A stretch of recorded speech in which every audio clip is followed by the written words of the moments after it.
Welcome back.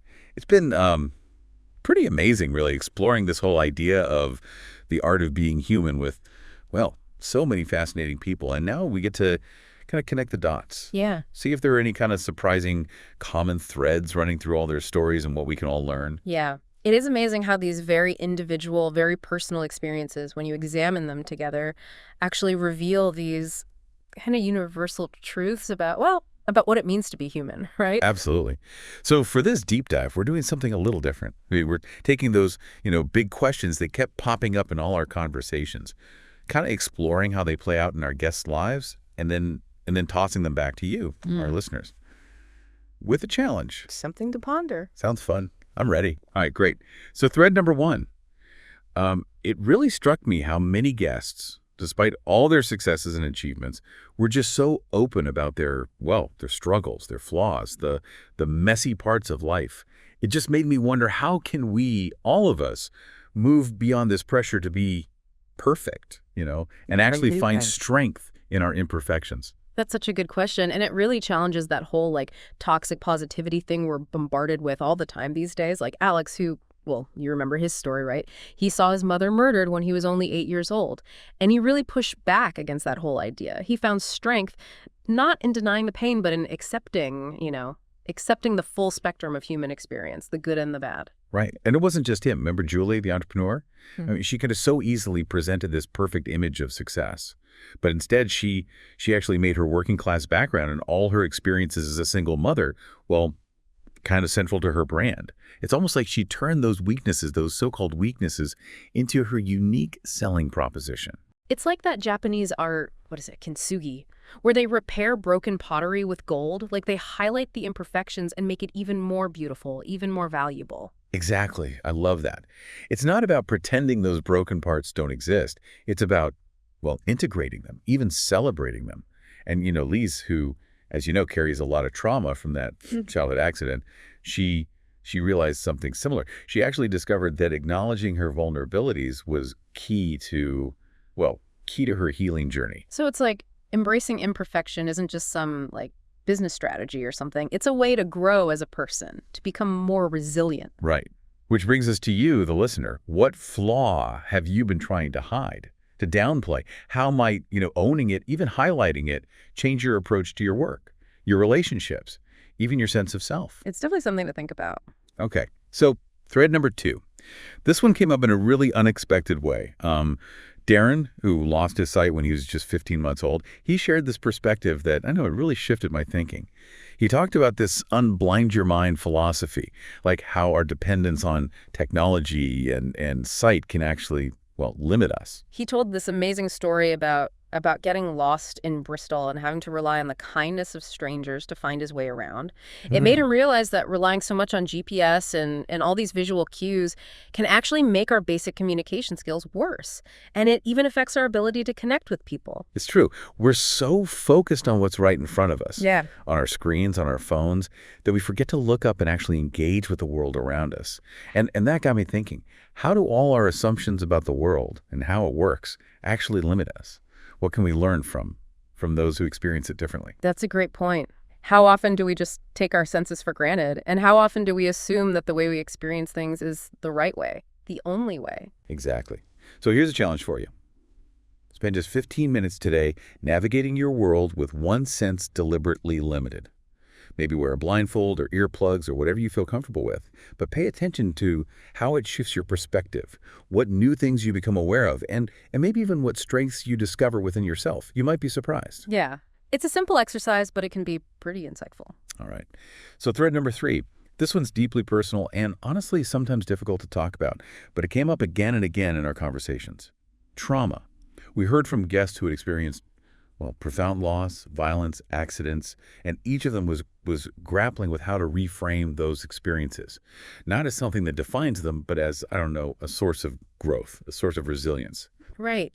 Liz, who we heard from before, she talked about how speaking publicly about the javelin accident that killed her friend was really re-traumatizing at first. But ultimately, it became a source of healing, even purpose. It helped her connect with others who had experienced similar trauma and gave her a platform to actually advocate for safety measures. And that's amazing. And Alex, who witnessed his mother's murder, he shared how that trauma Well, it kind of led him down this path of looking for comfort in achievement and external validation.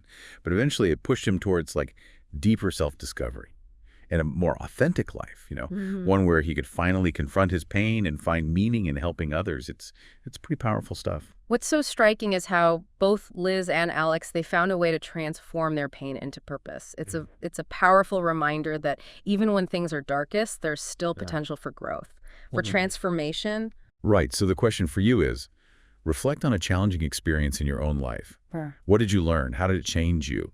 And maybe most importantly, is there a way to kind of reframe the narrative around that experience, to see it not just as something you endured, but as a source of strength? Exactly. It's not about pretending it didn't happen or minimizing the pain, but about finding a way to, well, integrate those experiences into our lives in a way that actually empowers us. Exactly. It's about recognizing that those challenging experiences, while they're difficult, yeah, but they can also be like profound teachers.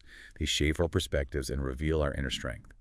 All right, ready for thread number 4? Absolutely. Let's do it. This one's all about authenticity and vulnerability.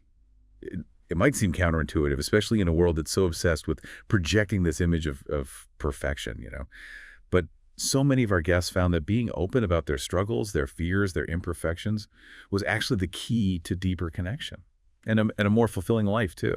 We see that really clearly in Steve's story, right? As a Paralympic athlete, he felt all this pressure to be strong, invincible, but hiding his mental health struggles ultimately led to a breakdown. It was only when he started being honest about his challenges that he really connected with his teammates, his coaches, even his fans on a much deeper level. Yeah, it's like he had to let go of that need to be perfect in order to connect with others in a genuine way. And Shelley, the comedian and transgender activist, she had a similar experience. Her whole journey of coming out and fighting for legal recognition, it required incredible vulnerability, courage, but it allowed her to live in a way that was true to herself and to inspire others to do the same. It's like vulnerability isn't a weakness, it's actually a strength, right? It helps us build trust, create real connections, and live more authentically. Absolutely. So the challenge for you is this. Choose one person you trust. It could be a friend, a family member, a therapist, anyone. And share something you've been holding back. Something you've been hesitant to reveal. Notice what happens when you allow yourself to be seen with all your imperfections. How does that vulnerability create connection? How does it build stronger relationships? It's an invitation to step outside of our comfort zones and experience the power of just being ourselves. Okay, ready to tackle our final thread for this part of our deep dive. Bring it on. All right, so thread number 5. And this one is, both inspiring and a bit daunting. Discovering your purpose. Making a difference. Almost everyone we talked to touched on this idea, but in such different ways. Like, remember Paul, the mindfulness teacher? He found his purpose in building that Dharmalicious community, helping people bring those contemplative practices into their everyday lives. Yeah, it's interesting how he wasn't trying to change the whole world in one go or anything. He just focused on creating a space where people could connect, find their own paths, and experience how powerful mindfulness can be. And yet it's had this huge ripple effect, touching so many lives. That's so true. And then there's Vicky, the adventurer, who rode across an ocean and biked across America. She's all about pushing limits and inspiring girls to do, the impossible. Talk about a different kind of purpose, right? But her story, it made me realize that purpose doesn't have to be about these grand gestures or saving the world. It can be about pursuing your passions, testing your own limits, and inspiring others along the way. Yeah, it's about finding that sweet spot, where what lights you up meets what the world needs. And Lise, who we've talked about a lot, she found her purpose in this beautiful way that combines both personal fulfillment and making a real difference, right? She started by, hosting a refugee family in her own home. Then she created a whole community home for mothers who were struggling. And now she's even launching this investment platform to empower women financially. It's amazing. It's like her purpose unfolded organically, one step at a time. Driven by her compassion and her desire to make the world a little bit more just and equitable. And that's what's so inspiring about it. You don't need to have it all figured out right from the start. Just start small. Follow your heart and trust that the path will emerge as you go. So the question for you is, what cause really speaks to you? What lights you up? What makes you feel like you're actually making a difference? It could be anything, from supporting a local charity to advocating for social justice, or even just being a more present and compassionate friend or family member. Exactly. And the challenge, What small step can you take today, right now, to get started? Doesn't have to be huge. Maybe make a donation, volunteer your time, have that difficult conversation, or just educate yourself on an issue that matters to you. Right, because even small things can have huge ripple effects, creating positive change that we might never even see. So we've talked a lot about, like, outward achievements and societal pressures. But what about those inner battles we all face? That voice inside that tells us we're not enough, not good enough, not smart enough, not successful enough. Ah, the inner critic. We all know it well. And quite a few of our guests shared their stories about how they learned to deal with that voice, to not let it get in the way of their dreams or their well-being. Michelle, the collaboration expert, had that funny story about it, remember, when she was about to give this big talk on teamwork and accidentally locked herself in the hotel bathroom right before going on stage. Oh yeah, that was classic. I mean, it's the perfect example of how our anxiety can just pop up in these crazy ways, often sabotaging us when we least expect it. But the best part was, she used it to connect with her audience. She didn't try to hide it or pretend it didn't happen. She owned it, laughed at herself, and turned it into this great story about the importance of, well, embracing those imperfections. It was brilliant. And it reminded me of Darren, who, as you might remember, often starts his talks with this joke. By the end of this talk, I want you to think being blind is so cool, you'll let me poke your eyes out. He's so good at using humor to, like, disarm people, to challenge those preconceived notions and create a space where everyone feels comfortable talking about, well, even difficult stuff. Right. It's like he's saying, hey, it's okay to laugh at ourselves, Mhm. not take everything so seriously, embrace life's absurdities. And that ability to find humor in the face of challenges, it's a really powerful coping mechanism. It helps us not get bogged down by negativity, lightens the load a bit. So the question is, how can you bring more playfulness into your own life? Learn to laugh at yourself, not take things so seriously all the time, and find those moments of levity that brighten things up a little. Yeah, it might seem silly, but it's a powerful way to build resilience and well-being. Okay, on to another thread that really resonated with me. The power of community. So many of our guests highlighted how important it is to feel connected, to belong, to surround ourselves with people who support us, challenge us, and inspire us to be our best. Paul, with his Dharmalicious community, was all about that. He created this space where people could explore spirituality, meet like-minded people, and support each other through their journeys. And Lise built this amazing community of women through her work with refugees and her investment platform. They support each other, celebrate each other's wins, and offer a lifeline when things get tough. Yeah, it's a reminder that we aren't meant to go through life alone. We need each other. We need those tribes, those circles of support, those people who get us, see us, and love us for who we are. So here's the question. What communities are you a part of? Are they helping you grow, inspiring you to be your best?